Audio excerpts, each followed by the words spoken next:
కవిత గారు ఎట్లా అనిపిస్తా ఉంది కాస్త కేసుకు సంబంధించి? ఒక్కటే అంశం అండి. న్యాయం న్యాయం న్యాయం వర్ధిల్లుతుంది అనేటటువంటిది మన భారత న్యాయ వ్యవస్థ మళ్ళొకసారి నిరూపించింది. చాలా చాలా సంతోషంగా ఉంది. ఎందుకంటే పర్టికులర్గా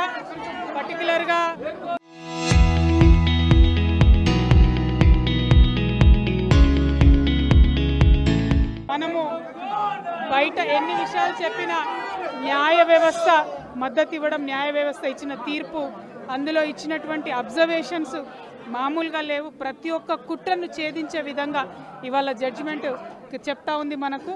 అండ్ ఈ టైంలో పార్టీ పెట్టబోయే ముందు మాకిది ప్రకృతి ఇచ్చినటువంటి ఒక ఆశీర్వాదంలాగా, భగవంతుడు ఇచ్చినటువంటి ఆశీర్వాదంలాగా మాకందరికీ, మా కుటుంబ సభ్యులకు, నాతో పాటు కలిసి నడుస్తున్న అక్క చెల్లెలకు, అన్న తమ్ములకు, ప్రతి ఒక్కరికి 1000 ఏనుగుల బలాన్ని ఇచ్చిందని నేను నిన్న అంతా విమర్శించారు, కుటుంబ సభ్యులతో సహా కొంత వ్యతిరేకించారు. బీఆర్ఎస్ పార్టీ వాళ్ళు వ్యతిరేకించారు, వాళ్ళు మాట్లాడారు మీ వల్లనే ఓడిపోయింది అంటారు. వాళ్ళకి ఏం సమాధానం చెప్తారు? నేను ఒకటే మాట చెప్తున్నా అండి, తెలంగాణ ప్రజలందరికీ తెలుసు పార్టీ ఎందుకు ఓడిపోయిందో, ఎవరి వల్ల ఓడిపోయిందో.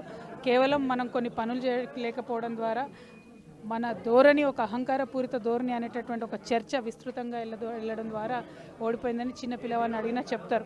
ఇప్పుడు మాత్రం నేనేదో ఓటమికి కారణం అన్నట్టుగా నా మెడలో ఓటమి హారం వేయాలని చూస్తూ ఉన్నారు కేటీఆర్ గారు. ప్రజల విఘ్నతకు వదిలేద్దాం. ఫ్యూచర్లో కూడా ఎన్నికలు వస్తాయి. ఎన్నికలు వచ్చినప్పుడు ప్రజల విజయాలు ఎవరికెంత కట్టబెడతారు కూడా చూద్దాం. మదర్తో ఏం మాట్లాడారు? ఆమె అమ్మతో ఏం మాట్లాడతాం? లవ్ యూ చెప్తాం. Thank you. చరిత్ర సృష్టించినోడు ఇప్పుడు ఆ చరిత్రని తిరగరాయబోతున్నాడు. అబద్ధాల గోడల్ని బద్దలు కొట్టి నిజాలను రాగా మీ ముందుంచబోతున్నాడు. నిజమైన వార్తల కోసం వెంటనే డౌన్లోడ్ చేసుకోండి